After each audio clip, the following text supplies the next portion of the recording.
Selamat sore Ibu dan teman-teman sekalian. Kembali lagi bersama saya Nirmala Pasaribu, NIM 102024011 dari Prodi Manajemen Informasi Kesehatan, dosen pengampu mata kuliah Biostatistika, Ibu Pemarida Simbolon SKM MKes. Pada kesempatan kali ini, saya akan menjelaskan mengenai uji statistik dalam aplikasi SPSS yang akan saya bawakan dalam 4 materi. Maka materi yang pertama yakni entry data instrumen penelitian. Instrumen penelitian, yakni alat-alat yang diperlukan atau dipergunakan untuk mengumpulkan data. Ada perbedaan antara alat-alat penelitian dalam metode kualitatif dengan yang dalam metode penelitian kuantitatif. Nah, entry data yang pertama, kita harus manggil SPS dulu. Kita harus memastikan bahwa komputer kita sudah terinstall program SPSS untuk Windows. Untuk mendownload program SPSS ini dapat dilakukan dengan yang pertama, bila di tampilan komputer sudah muncul ikon SPSS, maka klik dengan mouse ikon tersebut 2 kali. Kedua, bila layar komputer belum ada ikon SPSS, maka klik Start. Pilih file program dan sorot SPSS, klik 2 kali. Lalu yang kedua, setelah program SPSS dipanggil di layar, akan muncul logo SPSS for Windows. Tunggu sesaat hingga logo tersebut menghilang, maka pada layar monitor akan didapati tampilan utama SPSS. Seperti gambar tersebut, layar SPSS, yang dimana data view, yakni fasilitas untuk menginput data layar SPSS, dan variable view, fasilitas untuk membuat sistem penelitian untuk memilih data view atau variable view dengan mengklik pada pilihan tersebut. Tahap selanjutnya yakni file yang ada dalam gambar tersebut yaitu digunakan untuk membuat file data baru, membuka file data yang telah tersimpan, ataupun membaca file data dari program lain seperti Excel. Lalu edit yang digunakan untuk memodifikasi, mengcopy, menghapus, mencari, dan mengganti data. View yang digunakan untuk mengatur tampilan, font, tampilan kode, ataupun label. Lalu data yang digunakan untuk membuat atau mendefinisikan nama variabel, mengambil ataupun menganalisis sebagian data, dan menggabungkan data. Lalu, transform digunakan untuk transformasi ataupun modifikasi data seperti pengelompokan variabel, pembuatan variabel baru dari perkalian ataupun penjumlahan variabel yang ada, dan lain-lain. Lalu menu analis yang digunakan untuk memilih berbagai prosedur statistik, dari statistik sederhana ataupun deskriptif sampai dengan analisis kompleks atau multivariat. Lalu ada graphs digunakan untuk meliputi bar, pi, garis, histogram, scatter plot, dan sebagainya. Lalu utilities digunakan untuk menampilkan berbagai informasi tentang isi file. Lalu ada window yang digunakan untuk berpindah-pindah antar jendela, misalnya dari jendela data ke jendela output. Lalu help membuat informasi bantuan bagaimana menggunakan berbagai fasilitas pada SPSS. Maka kita buat saja contohnya, seorang peneliti muda bermaksud mengadakan penelitian tentang pelaksanaan perkuliahan program tahun baru tahun pertama bersama atau TPB bagi mahasiswa S1 semester 1 atau baru. Program Studi Pendidikan Matematika tahun akademik 2002-2003 di jurusan Pendidikan Matematika FP MIPA UPI. Ada 4 mata kuliah yang wajib diambil pada semester 1 oleh setiap mahasiswa FP MIPA UPI pada program TPB, yaitu Biologi Umum, Fisika Dasar 1, Kimia Dasar 1, dan Kalkulus 1. Sesuai data berikut. Lalu, untuk mengentry datanya, langkah-langkahnya yang pertama kita klik program, lalu kita pilih SPSS yang Anda unduh, lalu klik data. Lalu, muncul SPSS Data Editor yang mempunyai 2 bagian utama, yaitu kolom dengan ciri-ciri var yang akan diisi oleh nama variabel yang diinginkan, dan baris dengan ciri angka 1, 2, 3, dan seterusnya. Lalu klik variabel view yang terletak pada bagian bawah SPSS Data Editor, sehingga muncul layar Untitled SPSS Data Editor yang terdiri dari dua bagian utama, yaitu yang pertama itu kolom, terdiri dari name, type, width, decimals, label, values, missing, column, align, dan measure. Lalu yang kedua ada baris yang terdiri dari angka 1, 2, dan 3. Lalu kita mendefinisikan variabel angka 1, 2, 3, dan seterusnya. Kita mendefinisikannya dengan menempatkan pointer pada baris ke pertama, pada name. Lalu pada type, klik 2 kali sehingga muncul variabel type, pilih numerik, kemudian OK. Pada width, untuk keseragaman, biarkan angka 8 yang merupakan default SPSS. Pada decimals, ketik 2 berarti angka decimals maksimum 2 digit. Pada label, ketik biologi umum. Lalu pada values, karena data yang akan diinput berupa data kuantitatif dan tanpa kategori, maka pada sel values kosongkan saja. Lalu pada missing, karena tidak ada data yang hilang, maka pada sel missing kosongkan saja. Pada kolom, biarkan isian sesuai dengan default SPSS, yaitu 20. Pada align, untuk left, kiri, center, tengah, right, kanan, pilih sesuai dengan keinginan Anda. Lalu pada measure, pilih yang scale atau interval atau rasio. Lalu, mendefinisikan variabel prestasi belajar fisika dasar 1, kimia dasar 1, kalkulus 1, dan IPK. Sama seperti di atas, tetapi nama diisi FIS DSR 1 dan pada label diisi fisika dasar 1. Dan begitu juga untuk nama variabel seterusnya. Lalu klik Data View pada bagian kiri bawah SPSS Data Editor, mengisi data prestasi belajar biologi umum. Tempatkan pointer pada baris ke-1 kolom bio umum, ketik 7,5 lalu enter atau tekan tanda, sehingga pointer akan terletak pada baris kedua kolom bio umum. Ketik 8.4 lalu enter atau tekan tanda, begitu juga seterusnya.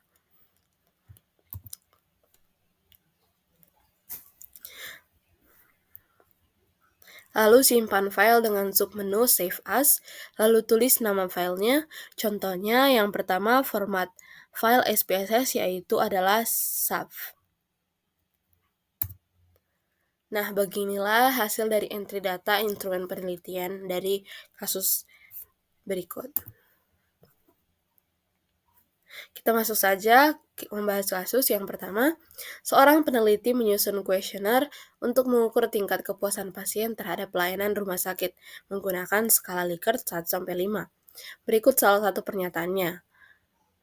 Petugas medis melayani dengan ramah. Bagaimana nilai jawaban tersebut sebaiknya di-entry?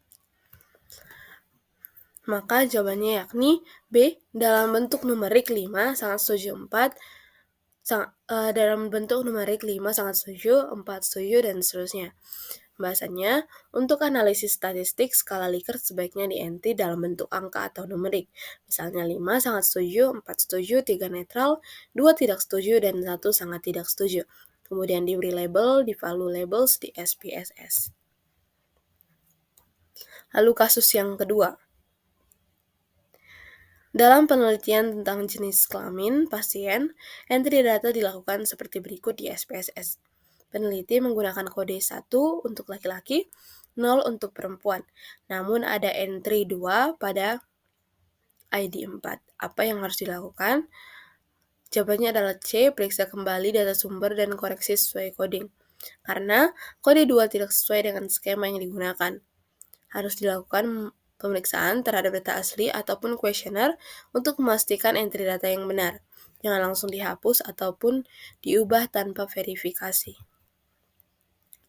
Lalu kasus yang terakhir yaitu, seorang peneliti akan menginput variabel usia dan jenis kelamin. Pada tampilan variabel view SPSS, apa pengaturan yang tepat untuk variabel jenis kelamin? Jawabannya adalah A, type numerik, label jenis kelamin, values 1 untuk laki-laki, 2 untuk perempuan. Pembahasannya, untuk variabel kategorik seperti jenis kelamin, gunakan type numerik dan definisikan nilai dengan value labels seperti 1 laki-laki, 2 perempuan. Variabel usia bisa juga numerik tapi tanpa value labels. Baik, kita lanjut ke materi selanjutnya. Baik, kita lanjut materi kedua yakni uji normalitas. Uji normalitas. Normalitas data dapat dinyatakan dengan distribusi normal ataupun kurva normal. Distribusi normal atau kurva normal ini merupakan salah satu fungsi statistik yang sangat penting untuk memprediksi ataupun meramalkan peristiwa-peristiwa yang sangat kompleks dan luas. Distribusi normal ataupun kurva normal juga disebut dengan istilah distribusi Gauss, yaitu merupakan distribusi data kuantitatif kontinu yang tersebar secara merata dan simetris, serta membentuk sebuah kurva seperti lonceng. Untuk uji normalitas ada dua metode uji. Yang pertama, uji Kolmogorov-Smirnov yang dilakukan dengan membandingkan D hitung dengan D tabel. D hitung menghitungnya maksimal dari FOX dikurang SNX yang keterangannya di mana FOX yaitu distribusi frekuensi kumulatif teoritis dan SNX yaitu distribusi frekuensi kumulatif skor observasi.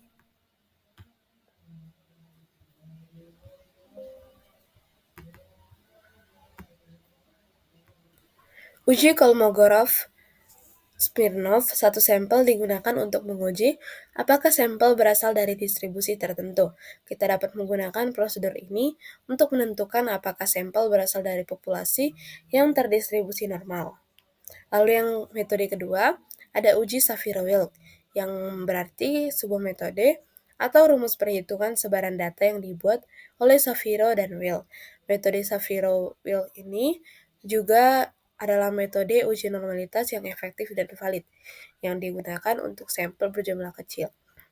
Uji Shapiro dan Wilk ini awalnya dibatasi untuk ukuran sampel yang kurang dari 50. Uji ini merupakan uji pertama yang mampu mendeteksi kenormalan data berdasarkan skewness dan kurtosis atau keduanya. Nah, dalam SPSS, uji normalitas, langkah-langkahnya yang pertama, buka SPSS lalu kita entry data, seperti yang sudah diajarkan dalam entry data, lalu klik menu Analyze, Descriptive Statistic, dan Explore. Pada jendela Explore ataupun menu Explore, masukkan kedua variabel, saya lama rawat, dan tingkat kepuasan ke kotak dependent list. Biarkan kosong kotak vector list, karena kita hanya mau cek normalitas. Lalu klik tombol Plots, centang Normality Plots with Test. Lalu boleh juga centang histogram kalau mau lihat grafiknya. Klik Continue, klik OK. Maka SPSS akan memproses dan hasilnya akan muncul. Maka output yang dari SPSS yaitu ada tabel test of normality yang ada dua uji ataupun dua metode uji. Yang pertama itu Kolmogorov-Smirnov test dan Shapiro-Wilk test. Lalu fokus ke nilai signifikansi. Cara membaca hasilnya yaitu, jika nilai signifikansi lebih besar dari 0,05, maka data berdistribusi normal. Namun jika signifikansi lebih kecil dari 0,05, maka data tidak berdistribusi normal. Contohnya variabel signifikansi Shapiro-Wilk. Lama rawat 0,210, tingkat kepuasan 0,003. Untuk yang lama rawat, signifikansi 0,210 lebih besar dari 0,05 yang berarti berdistribusi normal. Untuk tingkat kepuasan tidak berdistribusi normal. Baik, kita langsung masuk saja ke kasus. Yang pertama, seorang peneliti ingin mengetahui apakah data berat badan mahasiswa sebanyak 30 kg orang berdistribusi normal. Sebagai contoh seperti berikut. Maka dilakukanlah uji normalitas, masukkan untuk manualnya, kita buat hipotesisnya dulu. Hipotesis 0, data berat badan berdistribusi normal. Hipotesis 1, data berat badan tidak normal. Lalu kita buat histogram. Jika ingin membuat histogramnya, buat ggplotnya, lalu uji statistik, lalu asumsi hasil manual, histogram butuh lonceng, ggplotnya sebarannya rapi, Shapiro-Wilk, P0,200, signifikansi lebih besar dari 0,05, yang berarti berdistribusi normal. Maka dalam SPSS kita melakukan seperti yang tadi sudah dijelaskan untuk langkah-langkah SPSS-nya. Lalu kasus yang kedua, waktu tunggu di poliklinik diukur untuk 40 pasien. Data menunjukkan ada beberapa waktu tunggu yang ekstrim atau outlier. Apakah waktu tunggu pasien berdistribusi normal? Jawabannya, perlu transformasi data dan tidak normal. Karena setelah dihitung secara manual, tidak normal dan perlu transformasi untuk memperbaiki distribusi data. Lalu kita masuk kasus yang ketiga, sebuah survei mengumpulkan skor kepuasan pasien dari 20 orang menggunakan skala 1-5. Data sangat terbatas variasinya. Bagaimana status normalitas data skor kepuasan pasien ini? Jawabannya tidak normal karena datanya ordinal. Setelah diuji dalam manual dan SPSS, maka data tidak berdistribusi normal. Maka data tersebut karena data tersebut adalah ordinal. Baik, kita lanjut ke materi selanjutnya. Baik, selanjutnya kita akan bahas tentang uji statistik, uji person product moment, dan uji Spearman rank. Uji person product moment, atau dengan simbol R. Ini paling populer dan sering digunakan oleh mahasiswa dan peneliti. Korelasi ini dikemukakan oleh Carl Person tahun 1900. Fungsi dari korelasi ini adalah untuk mengetahui derajat hubungan dan kontribusi variabel bebas atau independen dengan variabel terikat atau dependen. Teknik analisis korelasi produk moment person ini termasuk teknik statistik parametrik yang menggunakan data interval dan rasio dengan persyaratan tertentu. Sebagai contoh, ketika data dipilih secara acak, kemudian datanya berdistribusi normal, data yang dihubungkan berpola linear, dan data yang dihubungkan mempunyai pasangan yang sama sesuai dengan subjek yang sama. Jika semua syarat itu terpenuhi, maka korelasi ini bisa digunakan. Namun jika salah satu tidak terpenuhi, maka analisis ini tidak bisa dilakukan. Lalu untuk menentukan person product moment secara manual perlu rumus RXY, yakni koefisien korelasi person, seperti rumus di bawah. Maka dalam SPSS langkah-langkahnya, misalnya hubungan antara jumlah jam belajar dan nilai ujian. Yang pertama pastinya kita buka SPSS-nya dulu, lalu kita buat juga dua variabel numeriknya, jam belajar dan nilai ujian. Lalu kita masukkan datanya ke baris-baris tersebut. Lalu masuk ke menu Analyze, kita pilih Correlate dan Bivariate. Lalu kita pilih variabel, pindahkan kedua variabel yang ingin diuji korelasinya ke kolom kanan. Lalu pilih jenis korelasi centang person product moment jika kita memilih itu untuk ujinya. Centang juga two-tailed atau uji dua arah, atau pilih one-tailed jika uji ini satu arah. Lalu centang flag significant correlation untuk menandai korelasi signifikan. Selanjutnya klik OK. Maka hasil outputnya akan muncul di lembar output SPSS. Interpretasi output SPSS contoh hasilnya seperti ini. Interpretasinya R sama dengan 0,842, korelasi positif kuat. Maka dalam kesimpulan SPSS-nya, P sama dengan 0,001 yang lebih kecil dari 0,05, yang berarti terdapat hubungan yang signifikan. Lalu kita lanjut uji Spearman rank. Berbeda dengan korelasi product moment person, di mana sumber data untuk variabel yang akan dikorelasikan harus sama, yaitu data interval atau rasio, dan harus berdistribusi normal. Maka pada korelasi rank Spearman, data yang akan dikorelasikan bisa berasal dari sumber data yang tidak sama. Jenis data yang akan dikorelasikan berasal dari data ordinal, dan variabel tidak harus berdistribusi normal.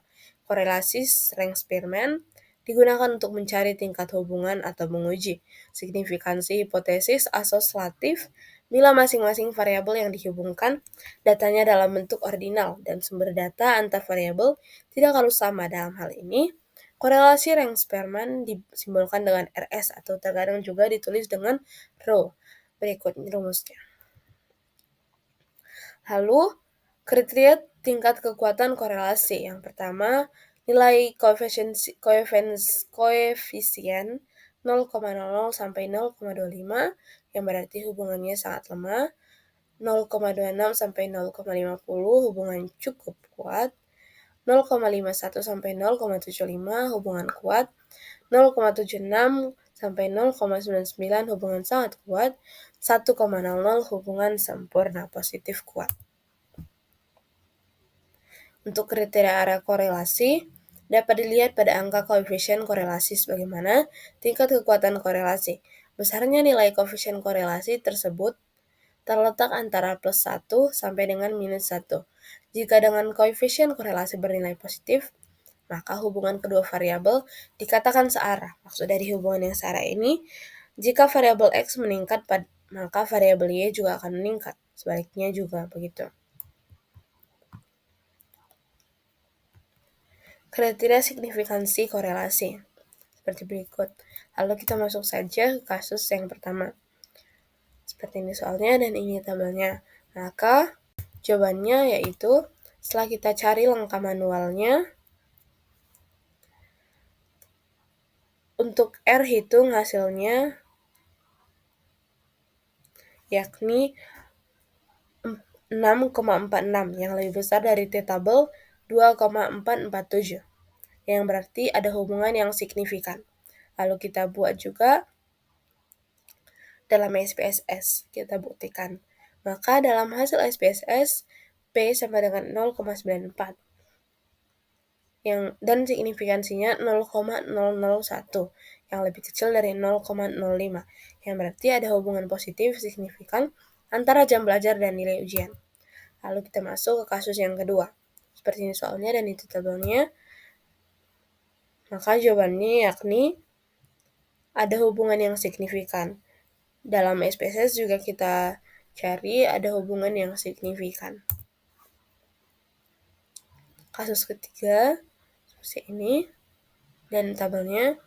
Lalu ini pembahasannya. Dalam kasus ketiga ini hasil RS-nya korelasi negatif sempurna dan ada hubungan negatif signifikan antara waktu tunggu dan kepuasan pasien. Kita lanjut ke materi berikutnya. Kembali lagi, kita akan melanjutkan materi selanjutnya dan materi terakhir tentang uji t-test independen dan uji Mann-Whitney. Uji t-test independen, yang berarti jenis uji statistika yang bertujuan untuk membandingkan rata-rata dua grup yang tidak saling berpasangan atau tidak saling berkaitan. Seperti ini rumusnya dan keterangannya. Lalu dalam SPSS, untuk membuatnya, kita buka SPSS, kita input data, lalu kita buat dua kolom. Satu kolom untuk kelompok misal 1A, 2B. Satu kolom untuk skor. Lalu klik menu Analyze, lalu Compare Means, lalu pilih Independent Samples t-test. Lalu atur variabelnya. Tes variabel, variabel numerik kamu. Grouping variabel, variabel kategori kamu. Definisikan groupingnya, klik define groups, misalnya isinya grup 1, grup 2, lalu klik continue. Lalu, klik OK untuk menjalankan analisisnya. Maka hasil outputnya, grup statistik yang berisi rata-rata, standar deviasi, dan jumlah tiap grup. Independent sample t-testnya, lihat Leven's test for equality of variance. Kalau signifikansinya lebih besar dari 0,05, maka varian sama, dan lihat baris equal variance assumed. Maka sebaliknya, fokus ke nilai signifikansi atau two-tailed di t-test. Jika signifikansi lebih kecil, maka ada perbedaan yang signifikan, namun sebaliknya, tidak ada perbedaan signifikan. Lalu uji Mann-Whitney. adalah uji non-parametrik untuk membandingkan dua kelompok independen yang dipakai kalau ada data tidak normal atau skala data ordinal. Begitu rumusnya, menghitung U dan rankingnya dulu.